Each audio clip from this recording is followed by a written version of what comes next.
Welcome to Shop Talk Live, episode number 192. Today, Mike Pekovich joins me as well as Barry Dima, and we answer a bunch of questions. We answer 6 listener questions as opposed to the normal 3 or 4, trying to move things along a little bit. One of those questions was about the best way of learning to hand cut dovetails. And in that spirit, I want to let everyone know that I am going to make 3 episodes from Chris Gochner's new video workshop free to the general public for the next couple of weeks, month or so. If you're looking for a good starter video to get you cutting dovetails efficiently and cleanly, I can't think of a better place to go. So head on over to the website. Those 3 episodes from Chris Gochner's Enfield Cupboard video workshop will be free. If you like what you see, and I think you're gonna, sign up for an unlimited membership because the video workshop series are one of the big draws of our unlimited membership. I'll post a link in the show notes to those 3 episodes and get dovetailing. All right, here's the show. Mike Pekovich.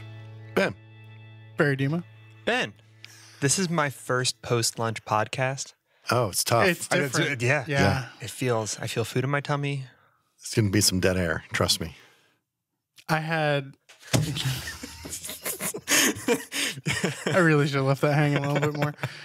I had fried chicken on my sandwich or something, and I am definitely slumped.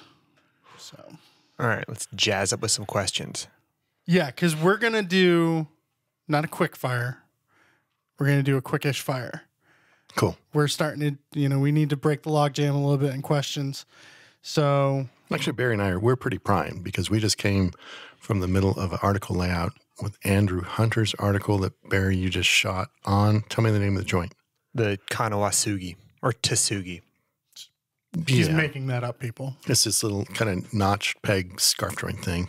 I think the translation is something like a double rabbeted wedged scarf joint or something very elegant, Yeah. So Sure. my brain is on geometry right now. So watching you sketch those out was pretty fun. Yeah. This is your brain on geometry. Yeah. This is All right. Let's go to question number 1. And I feel like this is one of those where I'm not going to be able to pronounce anyone's name correctly, which it turns out I've been pronouncing Anissa's last name incorrectly. Yeah. I've been pronouncing John Tatro's last name incorrectly. It turns out it's Mike Pekovich.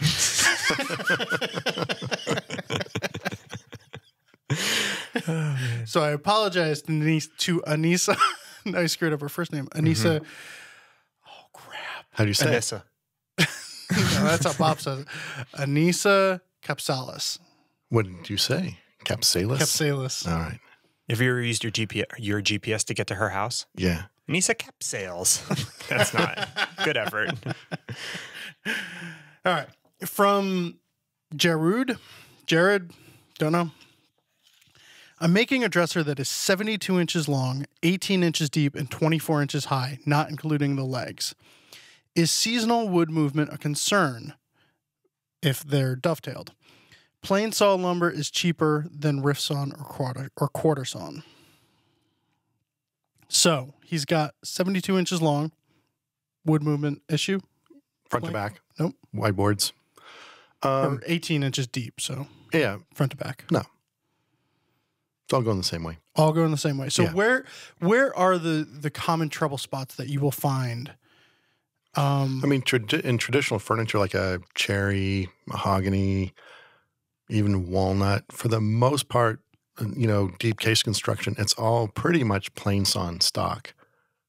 Yeah. I think you would only go quarter if you're looking for like quarter sawn white oak, that look. So, so a quarter sawn stock is going to expand and contract a little bit less, but because everything is locked together and the grain's going in the same direction, it's all good. But so I'll tell you where it does matter. Yes. I want to ask. It has to do with the fact that if you have drawers in this thing, the drawer boxes, because the grain's running front to back instead of vertically, the drawer boxes are not going to expand and contract.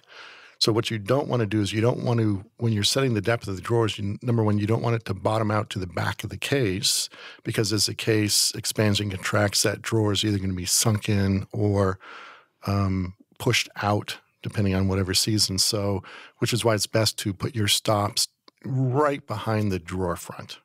Okay. So you have a little tab, which is low enough so the drawer bottom clears it, but the front, bonks right against it. And then because it's registered right to the front of the case, you stop your drawer box a little bit short of the back, so they never bottom out, and you don't have that issue. I'd say that might be the biggest thing. So drawers are a source of wood movement issues, and doors would be a source of wood movement issues that you need to watch out for if you don't do a frame and panel door. Oh, okay, yeah. Oh, yeah. But I mean, in this particular case, it has nothing to do with what the doors are going to do, because it's stable side to side, top to bottom. So the only movement is going to come, I think to your point, the only movement is going to come from how you may make your door. For the drawers. Yeah. Aside from putting the stop right at the front behind the drawer front, are you doing anything is there a way to keep that drawer pocket, at least in the front square, so things don't look poopy? Caca? Guano. Anybody else see Ace Ventura? Are you worried about this case racking out of square at some point? Yeah, Barry. Yeah, I guess that's only what it would be. Yeah. Yeah, I don't. Yeah. Probably. I mean, your back typically, whatever your back system is, tends to kind of keep things pretty square. This is 6 feet long, wide. So chances are you're going to have some sort of vertical divider in there. And you definitely want to tie that vertical divider in to the top and bottom really well, because just to keep the top and bottom super parallel without something bowing apart or something like that. Okay. So what's your method of choice for drawer blades or dividers and things like that, front to back movement? Do you have mortise and tenons and not glue the back mortise? Or do you just leave a little play? That comes down to the method of construction. Everything's tied in together. Will Neptune did a cool article on dovetail drawer dividers, drawer stretchers, and with the runners, the front to back things, you always have to accommodate for movement somehow. Unless it's like a frame and panel case construction, then you don't have to worry about it. Okay. Yeah. All right. Do you have anything else to add? No, I just wanted to bring up the will thing, but I beat you to it. Nailed it. Yeah. All right. Question number 2 is from Christian. I'm lucky enough to be expecting my first child, a baby boy, and congratulations. Yeah. I've always liked the idea of giving him a Lee Nielsen #1 as a christening present. Recently, somebody has suggested it a novelty tool and would be useless to him when he grows up. What premium tools would you suggest? Sliding table saw.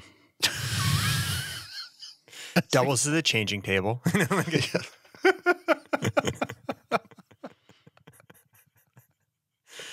funny because it's true.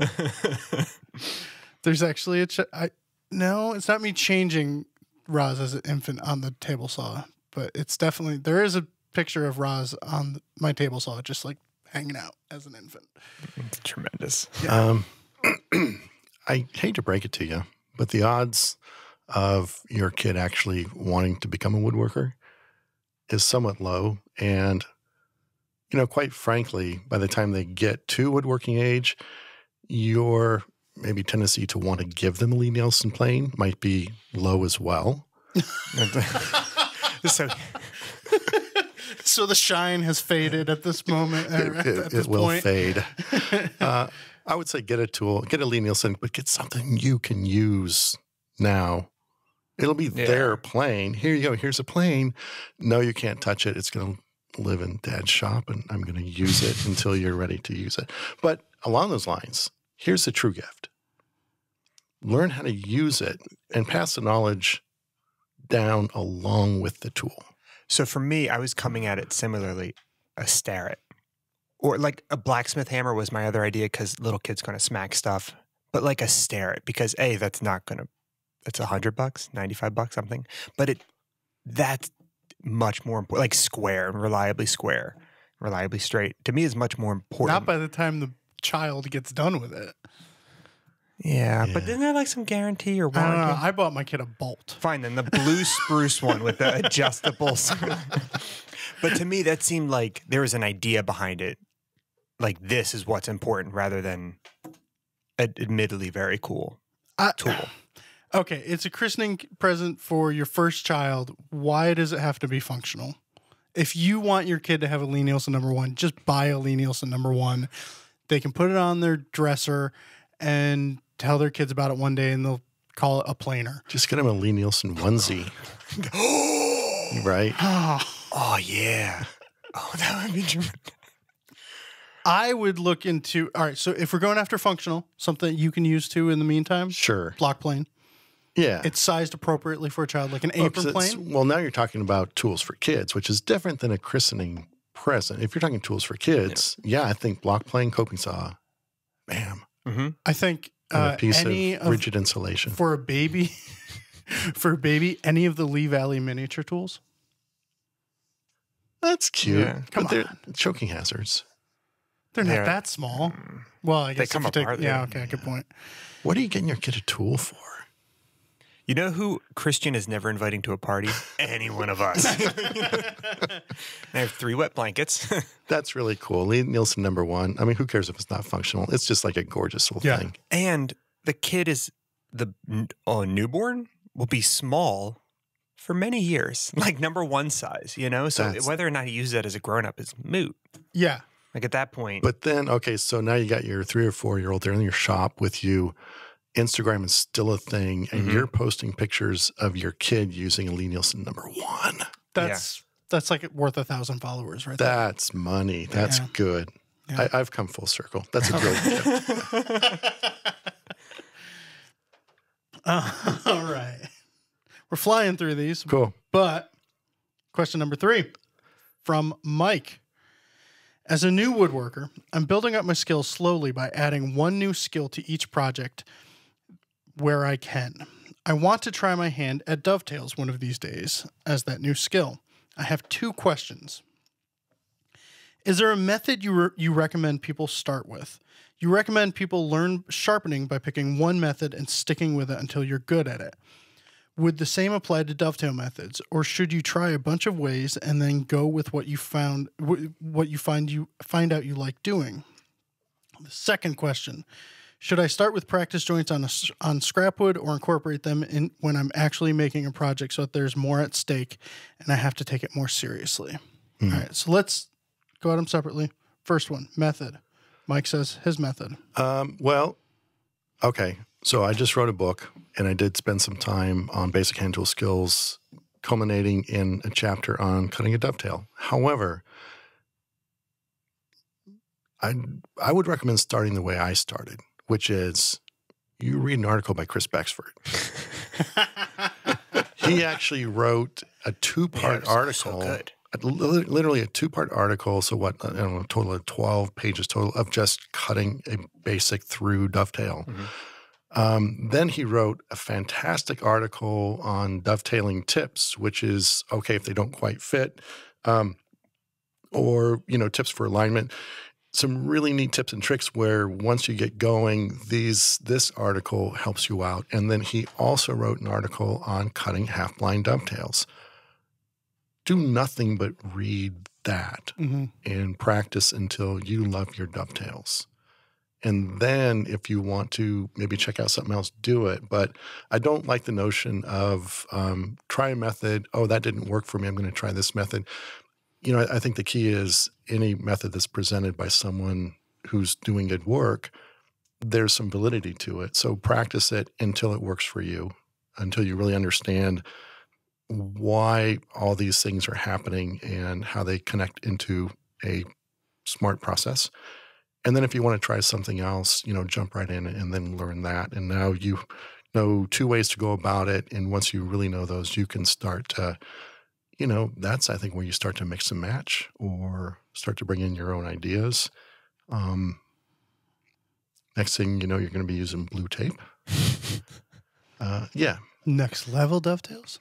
What about, do you use, you haven't cut that many dovetails, have you? No. So I refrain from answering this dovetail specifically. But it seems like the danger in going back and forth between dovetail methods is it's a mental and physical thing. Like you're trying to build up muscle memory and layout, like, presence of mind. Yeah. And that really amplifies the amount that get lost, the amount that can get lost as you switch back and forth. Yeah. And that doesn't seem cool. I think that I'm more the person who learns by watching videos and things like that. The key for me has always been to, whether you're using somebody's method in a book or an article or a video, take notes.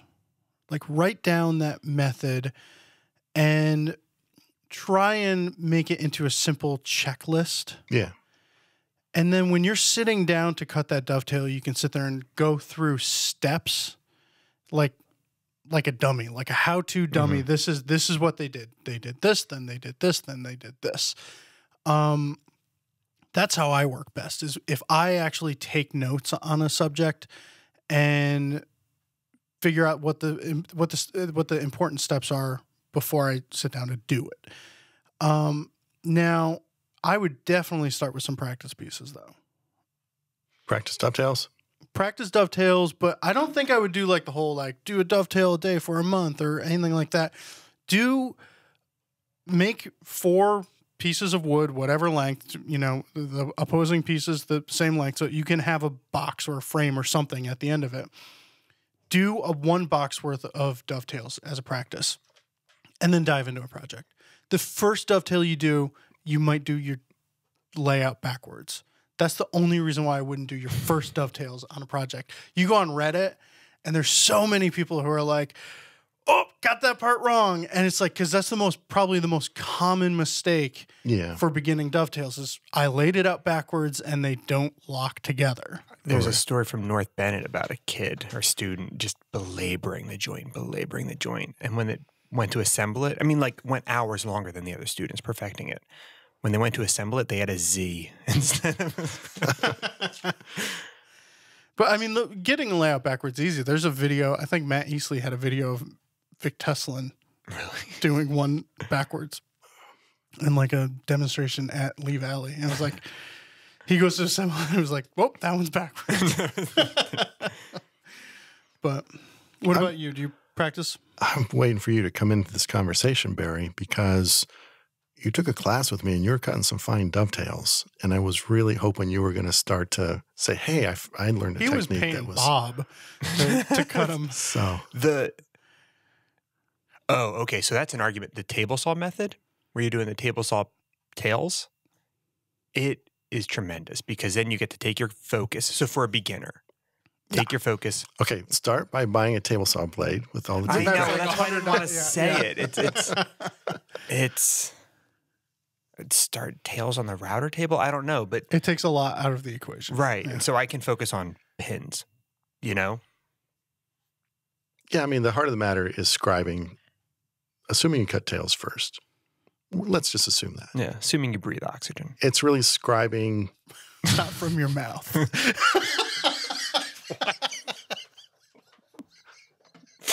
And this is what happens after lunch, isn't it? I heard you guys talk about it. So it's scribing the pins from the tails, sawing to the line or sawing out and paring to the line until they fit. So, that when I read the Chris Bexford article way back, I knew how to cut a dovetail. Everything from that point on has just been variations to either speed things up or ensure more consistency. So, like, for instance, when we cut them in the class, we use a table saw.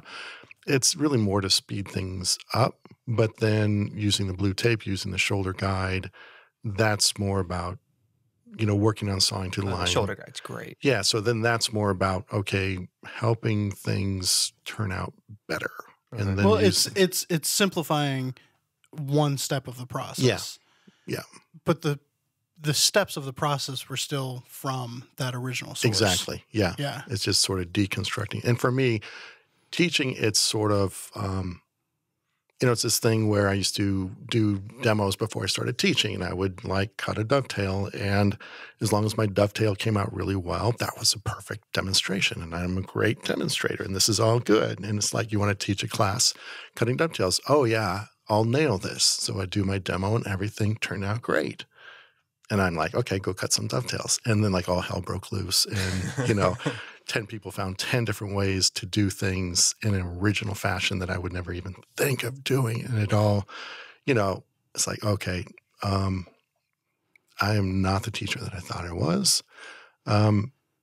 But then I realized going, bench to bench and looking what was going on, I was like, oh, yeah, I know that. Try this. Oh, yeah, I know what you're doing. Try this. So really, for me, it opened my eyes to where, the teaching is not the demo. The teaching is not being able to do something super well. It's helping someone sort of, once they have the tool in their hand, really sort of get over that hump. So a lot of my methods that I've developed have been towards that end of getting people to cut good dovetails. So... I didn't know how good I had it. This is like, decades of acquired knowledge. So, yeah. But then I put all those things to use in cutting my own dovetails, because anything that makes it easier for someone trying it for the first time to do a good dovetail, it's certainly going to help me in cutting my dovetails. So my process, the way I think about things, it continues to evolve. Almost every time I teach a class, there's something else. Someone will do something, in a way that I hadn't even thought of. I just saw on the internet today, I'm sorry, I forget who it was, because obviously I put blue tape on the end grain, scribe through it, lift it off. I know where to cut, where not to cut. That's all good. I also use this little shoulder glide piece of MDF that I clamp to the baseline. It's very similar to Steve Latta rabbiting, the dovetail, so you have this really strong reference. I just watched someone throw some blue tape across the shoulder, across the scribe line of the workpiece, and use that little lip of the tape to register that thing square as he was scribing. I've seen that before. And it was like brilliant. It's like, oh, that's really cool. I want to try that. Because like you can just imagine bringing it up and just feeling that edge of the tape just kind of bonk right up against that pins board. So there you go. Yeah, but I'm going to defend your little block. Yeah. Because you can dial in how tight of a joint you want based on where it is compared to the scribe line. Oh yeah. That's money. Next level information. All right, let's talk about our all-time favorite techniques of all time for this week. Who wants to go first? Bear. Mine is blue tape. I like shimming out using You're mocking blue me. tape. No, Kissing up to you. Any tape on hand, but it's been blue tape because I work with Mike. And using that as a shim where I'm not sure how to secure like brass sheet stock or, and I can slowly creep up on for my mortiser. The fence wasn't square, so I added a plywood auxiliary fence, secondary fence, and to make it, and it's magneted on. To make it square, I would just add blue tape either far in that corner to bring it farther out or closer in. And I had to do it, at the shop. The saw stop, the riving knife was not even close. Yeah. That riving knife was never, and something happened. And it was I'm not never sure going to be right. And to bring it back in, just add some tape, check. No. Add 2 strips of tape. No. And it was, you could take a strip off if you went too far. Yeah. It worked very nicely. Cool. Same idea, only different is if you're template routing to fit something, add a piece of blue tape to the template. Yeah. Kick it out just a bit. Yeah, or add multiple pieces of blue tape and just peel one off. Yeah. Do one more pass. Peel another one off. Do one more pass. Yeah. My miter gauge is, I added an auxiliary fence and wasn't quite 90 degree to the table. And yep, a piece of blue tape right there. That's all it takes. I'm glad you're working to that level of accuracy.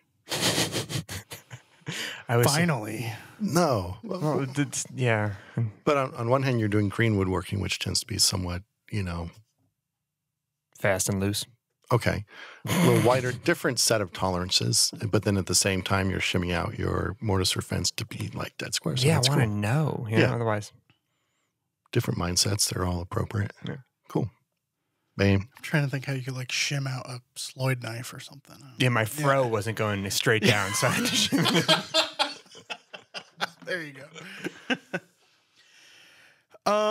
My all-time favorite technique of all time for this week is if you're doing an oddball angle with your miter gauge, Okay. or something. If you're doing any oddball angles, just grab a piece of scrap when you're done and transfer that angle to, run that piece of scrap through the table saw with the miter gauge so you have that angle that you set up and you can dial it back in easily at any point. Oh, cool.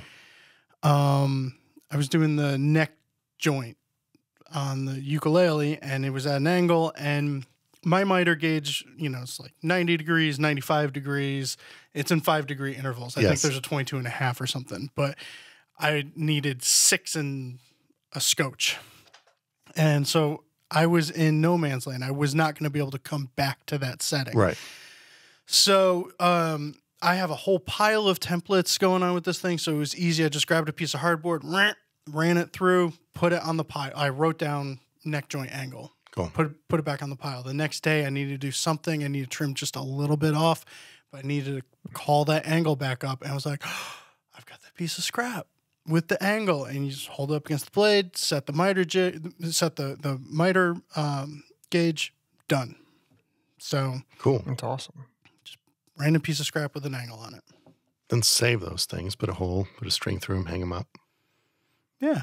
And then it's like you get to this project, 10 years down the line, you're making something you need to bevel or put something like on the edge of a tabletop, and you use the exact angle from a baritone ukulele neck to nail it. And then you can use that as part of your selling point. See this angle right here?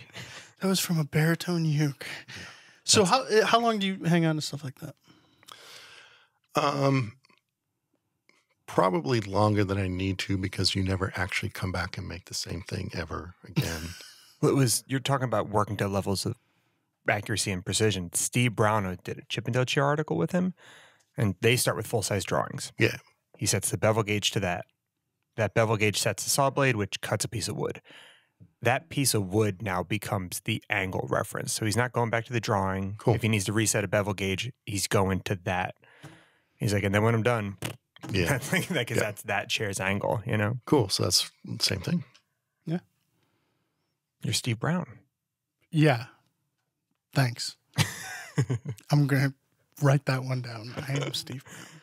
Steve's really happy to hear that. He just sank his head down in shame. Full-size mock-up. Transition over to Mike right there. Yeah. I've said this before. I'm sure I'll pull it out again. So full-size mock-up is really cool because it lets you see what you're making in general. And in this particular case, I'm working on a piece for commission. And so full-size mock-up for me to kind of figure out the design and then to let it live in the client's house, to let them see it, get the overall size of the piece and see how it fits the scale in terms of usability and also in terms of where it's sitting. Does it fit the space? Does it fit, everything about it? So that was all good. And I got the full-size mock-up back and they like it. And now that I'm actually starting the build, you guys are passing notes. What are you saying? I'm worried we missed a reader question. Oh. But the clients are living with the full-size mock-up. Never mind. It's all good. He's acting like he doesn't have the ability to change the conversation. And when you get done talking. I'm not in the middle seat. Okay, fine. I'm sorry. It's after lunch. So anyway, I'd have this full-size mock-up. Right, this is rad. Hold on, because what you actually did with it is very dangerous, or risky. But what part? That you didn't. It's really cool that you worked with the client that closely. Oh, it was yeah. like, here is my big idea. And not some little quarter scale, whatever. No. It's like, here's the thing. Tell me what you think. That seems enormous to me. I don't know. But you left it there for weeks. Yeah. Yeah. That's the risky part for me. Just Like I think doing a full-size mock-ups, walking up to it, not risky, but like leaving it there for them to be like, oh God, do we really want him to make this? Right. I kind of want to know that. That's okay. Well, you're. So anyway, so it came back and everything's cool and they liked it and this is good. But even then, now that I'm sort of fine tuning the design, I got the full size mock up and I'm just, there's, you know, it's a case on stand. So the stand has some cross rails on the sides and on the fronts.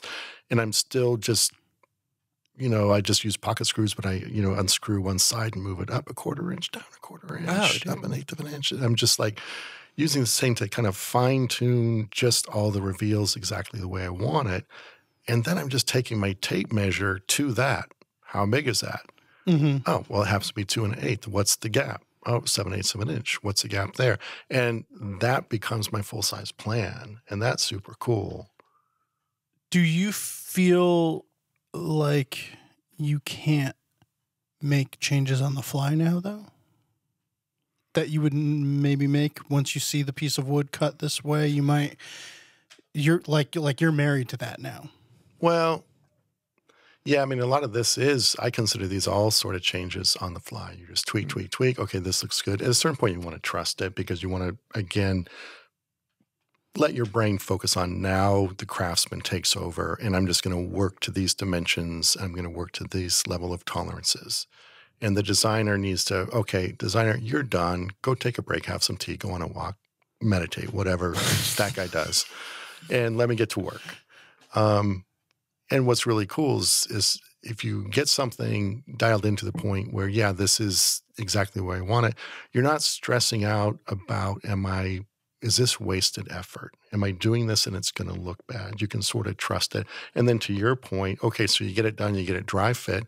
No, then take another look. And okay, and then it's more like, is there a chamfer? How heavy of a chamfer? Is there a curve on this? Is there a slight arch on this? Okay, so now you're really concentrating on the subtleties that really elevate. But you're fine-tuning it. It's small changes, not, oh my God, this needed to be an inch down. That would be horrible. But it's more like, do I need to take a 16th off of here? Do I need a slightly heavier bevel or a tapered bevel to do this or this or this? Yeah. So, and it's so cool. It just, you know, in short, the full-size mock-up gets me super close to the finished piece. So then when the finished piece is done, the idea is that it's not a surprise in a bad way. It's like, there it is. You're just realizing this idea. You're not getting to the end and realizing somehow it got off track and this is not what I expected it to be. Yeah. Which how everything I made felt forever until I started doing this. It just always wound up being bigger than I thought it was going to be. Yes. Have you ever... So when I want to build a piece of furniture to fit a space, I'll tape out what I think I want. So like tape on the floor, how far out, and then up the wall. Things always come out farther than a wall than I expect them to. Like when you hold a 12-inch ruler up to a wall, like, okay, yeah, that's... But then when you put the tape on the floor and you think, oh, I can't walk there ever again. It's like that 12 inches is so much bigger. Yeah. All right, so Barry has a criticism of this podcast in the past 10 minutes.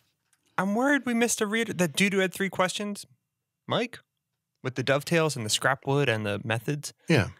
He mentioned sharpening. And it was... We went through that. We talked about the I sharpening? edited the question, which you didn't print out. Oh, no. And... No, this is your full-size mock-up as far as I'm concerned. I don't know what that is. It's a surprise. Mike was getting a lot of airtime. Okay, fair. Would you recommend people learn to sharpen...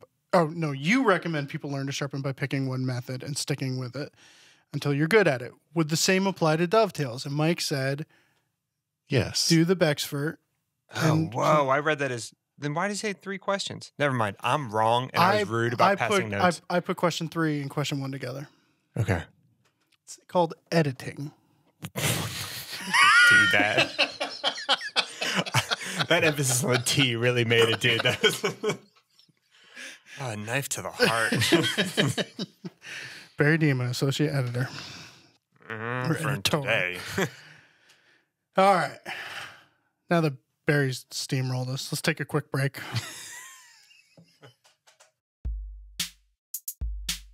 All of you, our listeners, have different skill levels, woodworking interests, design aesthetics, makers you admire, workshops, tools, and projects unique to you.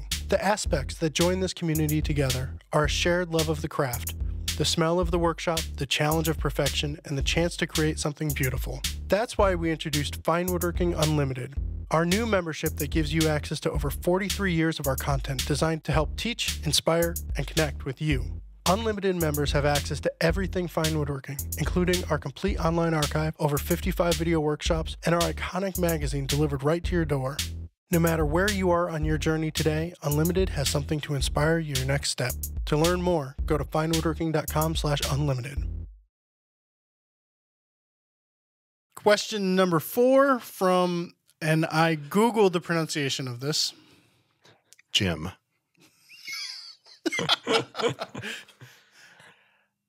I believe it is from Iv. He's from Ontario, Canada.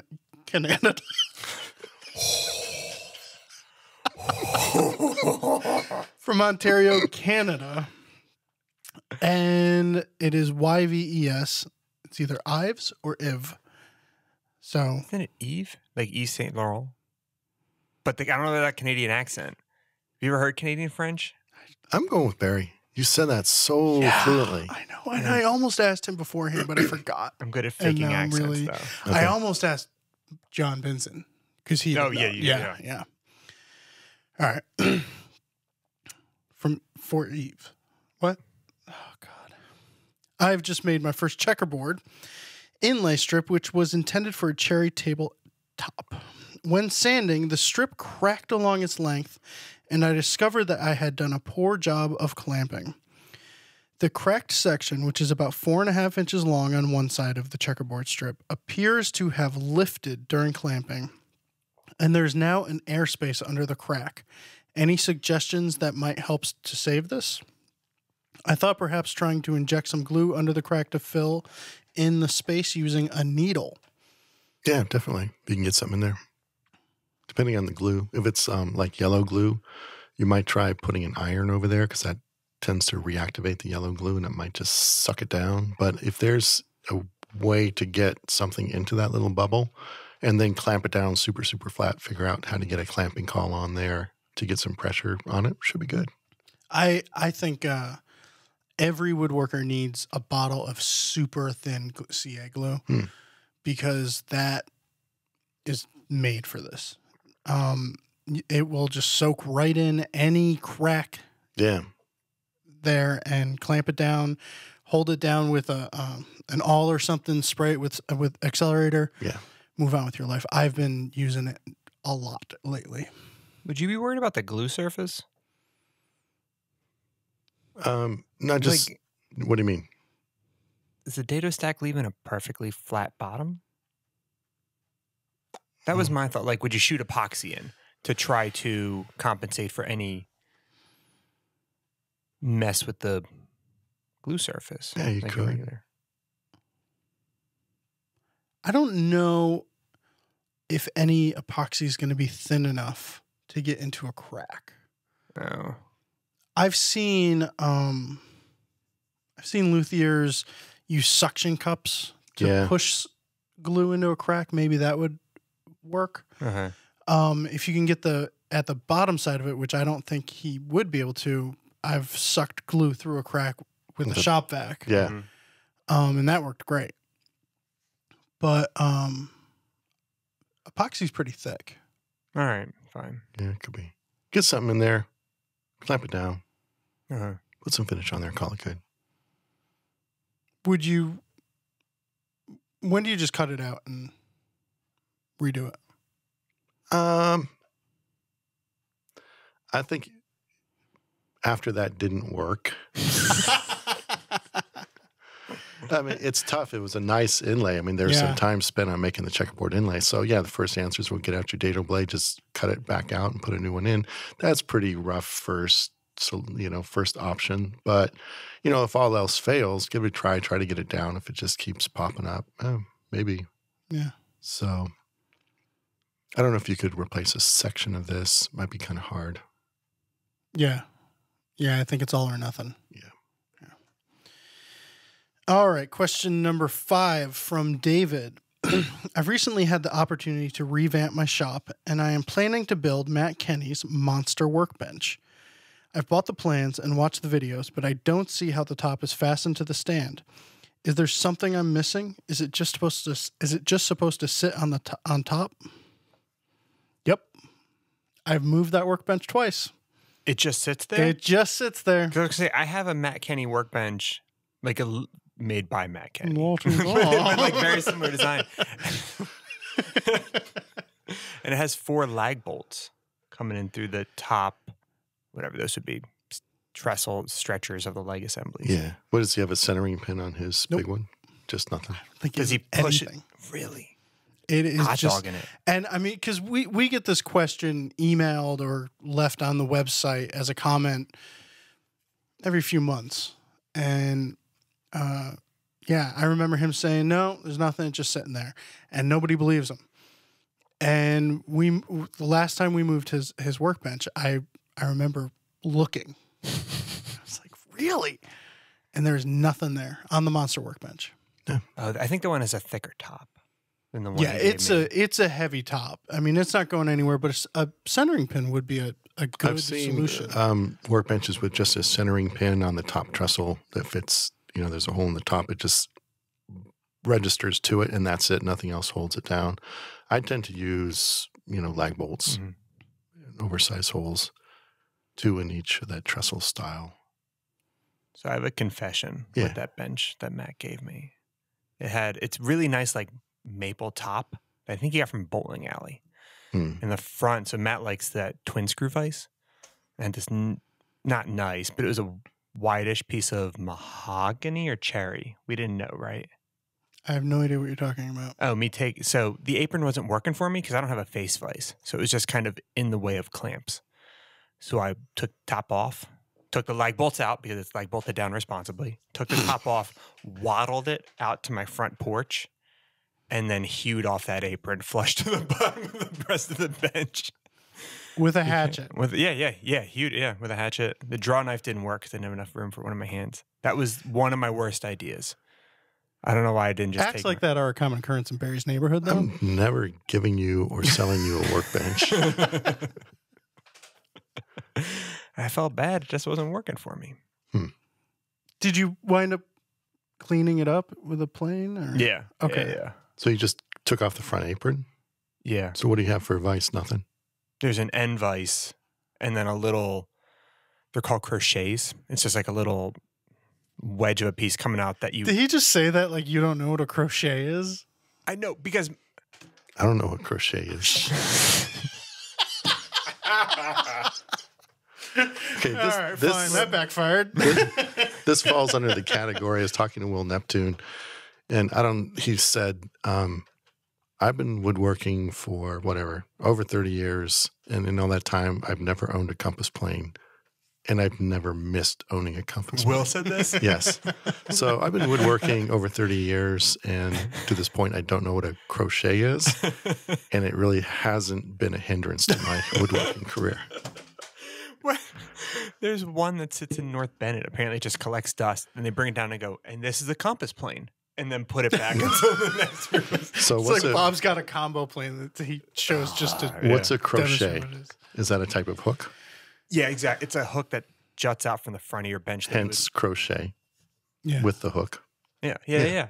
And that you would wedge a board against for like edge planing. Oh, just on the front. Yeah, and in that I have a little threaded wooden screw that'll pinch the board in place while I try to It's the finagle another. old-timey hook you do to hold the board in place. It sucks. I do it because I haven't bought a face vise. It's not. Okay. You do it's know not I'm good. like stockpiling vices, right? I could like give you 2 and not notice. I have a leg vise that I'm going to slap on when I do the new bench. Okay. Half just to screw even more with Matt's bench. because he'd really hate that. But I'll get there. I'll get out of 1780 at some point, I promise. Or not. Why did we talking about? Why were we? Oh, you have a crochet on the front. Yeah, but why are we talking about what? I don't know. If you're curious, check After out... lunch podcast. Yeah. What? It's Peter Follensby setup. That's where I got the idea from, to put the...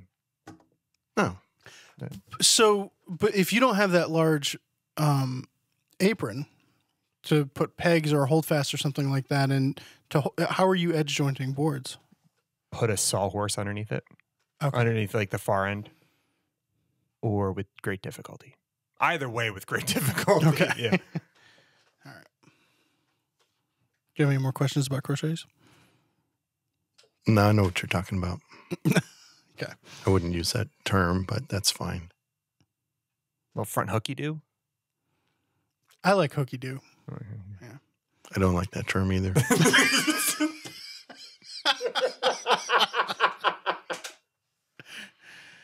All right. Here comes the controversial one. Question number 6 from Dave. I like this. Or guy. Dave. I like this guy. We agree on things. Really? I really thought he was going to tick you off. Mm-mm. This is why I put it in here. No. Patron Oh. saint of my heart, as far as I'm concerned. Okay. I love books, but I dislike book covers. They're generally too visually noisy. I feel like my living space is full of loud, colorful ad copy, or like I'm in a chain bookstore. Do you have any recommendations for ways to keep books? Did you miss why he's my favorite? Because Read the unedited question. then, Because noisy Barry. book covers are fantastic. Like those old pulp sci-fi books, like big graphic images, whether they're like tasteful or an alien going after Buck Rogers, they're fantastic. He immediately removes dust jackets. Those are stupid. Dust jackets are dumb. What are they doing there? They're just getting all bent up and ugly. Get off of my book. That's why I've never heard anyone else say that. I'm glad he had the bravery to say it so that I could piggyback off of him, because dust jackets are just Dave the Pioneer. it's like it's Big Dust Jacket telling us how to live our lives. It's not steering the book ship. Man. So he's talking about the spines, not the covers. Yeah. So just the little spines, the lettering on the spines. We don't know how his books are organized. It might be like a dentist's office where they have the magazines face forward. Maybe just like, yeah. Like a kid's bookstore. Yeah. It's 5 bucks. Yeah. I can't go too far into this question because I really want to get to the heart of the matter of how is this not? All right. It's like, I don't know, libraries, dens. I mean, this is not a new concept that people have books in their house. I love how he's trying to radically rethink Yeah. bookstore. Well, okay. He could buy a Kindle. Sorry, let's get to the rest of the question. I feel like we lost him already. So he No, didn't but hear- no, okay. I have legit good ideas. That's why I'm screwing around. Well, Yeah. and it's screwing around. Let's actually try and answer the question. So he said barrister bookcase with some sort of opaque glass or something. You leaded glass on there, little design, little wavy so you can't see anything. I thought immediately went to sliding doors and pierced carving. So, the Waters in Ackland Instagram account? Yeah. There's someone who, and they posted the video a few times, sliding doors, and the pattern is similar to the one Bexford did on 4 ways to make panels pop. Oh, maybe with the router, that sort of radial whiskey pierce cabinet. pattern. Yeah. Oh, yeah. And it's 2 of those doors Yeah. in, let's say each is half of a sunburst. And as they slide past each other, it's a wonderful stereoscopic. I don't know, but the effect is that interplay between the 2 panels is really, really pretty. Yeah. I like that idea, sliding doors. That's super. Thank you. If he's going for simple, maybe some soji paper. Yeah, so you could make it opaque. Yeah. Oh, just but panels with paper. Sure, that's good. Do we have any other? I thought that we would have. No, I mean, put some doors on it. Okay. I like thin woven wood, Yeah. like a basket weave kind of thing with just Yeah. really thin ash. Did he mention a timbres, like a sliding timbre Yeah, he door? did mention timbre. That's super cool because then it's just kind of disappears. Making timbre is really cool. Have you ever made one? No. No, I haven't either, but I've done some articles on it. Who were we? There was somebody on Instagram recently that they made a timbre door and they wove the cloth Yeah. to back it, and it was like, all right, let's back off a little bit. No, hold on. That I'm- is you and your wife. Yeah, that's like powers combined. Oh, that's what you mean back. We're two people. That's one person. Yeah, like just showing off. That's cool. Yeah. I would still honestly maybe see somebody about the whole book kind of phobia thing. Yeah, like, do you actually love books? Because I love books. Because, like, I mean, can you go into a library, or does that kind of trigger you? Is that an issue? But also, if you're taking the dust jackets off, Yeah. there's not much left graphically. So is it just different colors bothering you? I guess because then I don't think that a barrister case is going to do it. Because even with opaque glass, you're still going to see the books. Here's the thing. Maybe it's this, because this is something, it's a rookie mistake when you're putting books in a bookcase, is to slam them all in until they hit the back of the bookcase and the fronts are uneven. Okay, that is a problem. You want to sort of put them in so they're a half-inch inset from the front edge of your bookshelf shelf, but have them perfectly even going all the way across. Don't have the shorties buried back and the wide ones up front. You want like a really even sort of elevation in terms of for your book spines. Try that. I think that's going to help you out. Wow. You do not do that. No. I'm with him, but for a different reason. They're easier to pull off the shelf when they're all kind of similarly have a similar reveal. I think this is all very telling. Wait, but hold on. Do either of you like dust jackets? Like, actually think? Once they get a tear, I'm done. And they're that's gone. Yeah. I feel an obligation to keep them on there. I feel like, okay, it was here for a reason. I have to keep it on there. I understand keeping it on while you're reading it and it's in your bag, being thrown in and out. And like when you first get the book, you're reading the book. When it goes on the shelf, I can see getting rid of it. Wow. That's the opposite of what to do. I'm never going to use this again. Let me get rid of the obnoxious accoutrement. It's French Day. Do you actually throw away the dust jacket? How can you do that? No, because I feel bad. He has a ritual burning of them. Or do you have a box in a closet somewhere of all the old dust jackets? I like to put it in a shredder and make little shrieking sounds as it goes down. No, I take it off as I'm using it. Do you use them for shims in your mortiser? I like this. And then do you put it back on? Is this what you're saying? Yeah, because I find that I feel bad throwing out the dust jacket. So it lives on the bookshelf while I'm reading the book, but when I'm done with it, it goes back on the book. It stays on the bookshelf until the next time. Oh, that's weird. How is that weird? This thing's obnoxious. I'm going to keep it on while I use it. That's weird. That's you. I like the dust jacket because I save my place often with the Me too. the flap. Oh. It's functional. Oh. Just get a bookmark. It's like, You know what my bookmark usually is? It's the receipt from Barnes and Noble. I love buying old books and open it like at a used bookstore. And be like, oh, they got this in 1989. Watch this. I dog ear the pages. For why? Are we talking temporary bookmarks where you're going to go back to that page later to keep reading? Or like, ooh, this is a good idea for life? This is where I left off. No. You don't love books. I knew that would get a reaction. Barry, do you write in the margins of all your books? Yeah.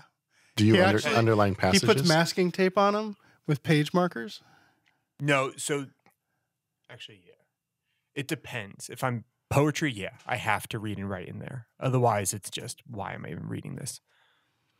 Novels, like prose, typically no. When I was in school, everything got written in.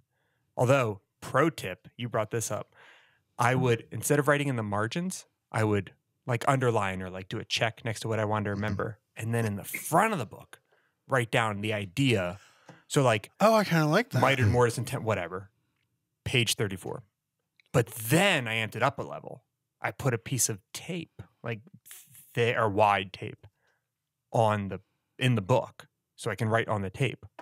And then I can sell the book if I want. I can yank the tape off and put it in another one if I want to redo the notes. Use like an archival tape that doesn't like yellow or stick down too much. Yeah. I've used yellow, green, and recently I think just masking tape. What if you put the notes in first. the inside of the dust jacket? No, because I don't want to do it to my notes. Okay. They deserve better. All right. I think we've talked about that long enough. Yeah. All right. Let's listener comments. You're going to cut some of that out. Nope. Sorry, guys. From Greg, and I forget what episode this was in reference to, but we were talking about combo jointer planer machines and how a lot of the ones that we saw were This was the were last either really expensive or junky, and he corrected us. A buddy of mine wanted a smaller jointer planer for his small shop. When he was shopping, I showed him the tool test that Raleigh Johnson wrote in issue 190 back in 2012. He read the review and settled on the Rikon 25010, which was included at the end of the article as a budget space-friendly option. It has a 40-inch jointer table, runs on 110 or 220, and is a great machine for the serious hobbyist. So, yeah, we stand corrected. We should have looked that article up. Have you looked it up since? Yeah. All right. It's there. I'm still on the fence. How much is about it? It was like 1,100 or 12, I think. It was about the price of a nice jointer. Okay. Yeah. But something to check out. All right, and some comments from Hack and Sawboy. I like it all. I, for one, like the banner mixed with the good advice. Having no adult shop classes in my area, I yearn for expert advice and opinion. If I were taking a class with any of these fine folks, I'd expect it to be fun, not dead serious. If you want a dry podcast, feel free to make your own. Good luck with that. 5 stars to the guys and gals on Shop Talk Live. And he is talking to Focus on the Topic by Cat Daddy 50. 2-star review. I feel the hosts spend too much time at the beginning of the show on nonsensical discussions that are unrelated to the advertised topic. When they focus on the topic, I've gained valuable insight. I'm not interested in their joking amongst themselves, which he's never going to get to this point in this episode. But we put it at the end this time. Yeah. We put it at the end. Sometimes this is 8 to 10 minutes of the start of the broadcast. But, Cat Daddy, we read your Yeah, I hear opinion. you. Yep. Don't say I disagree.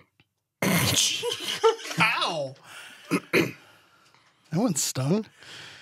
All right, recommendations. I forgot to come up with anything. Yeah, get a Camelback if you're into hiking. I mean, it's just kind of nice. You have the little straw right there. Slurp it up. I'm gonna piggyback on that one. I got this for Father's Day. I got a new Yeti water bottle thing, and the top is a magnet. Wow. So that's like Holy two of my cow. favorite things in the world: a water bottle and a magnet combined. So the Yeti water bottle magnet thing. Huh. That's amazing. Dowel plate with 1 billion holes in it. I just bought one. I think it's the company's DMF. I think they advertise as a small company, U.S.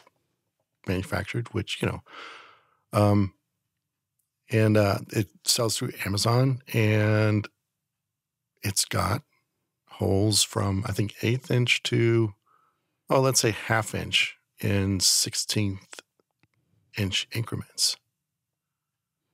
Uh-huh. So, I used to be like a 5/16, 3/16 guy. I don't know.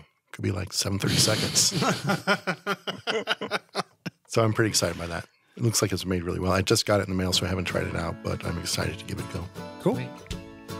All right. Well, that's all for this episode of Shop Talk Live. If you have questions you'd like us to answer on the show, send them to shoptalk@taunton.com.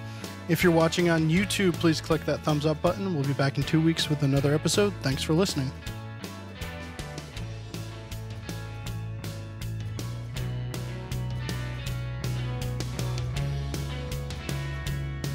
It's weird not having an audience. So, Jeff. I think Jeff fell asleep once. I'm pretty sure he did. Yeah. Sorry, Jeff, if you haven't, but I'm kind of sure you fell asleep once, and I didn't blame you for it. It was a slow day. We'll have to ask him. But it's nice to get a chuckle from Jeff. He's a tough audience. Yeah, that's what I like. It's not a gratuitous Jeff laugher. chuckle, yeah. If you hear Jeff chuckle, you're like, all right. Nailed it. You don't love books.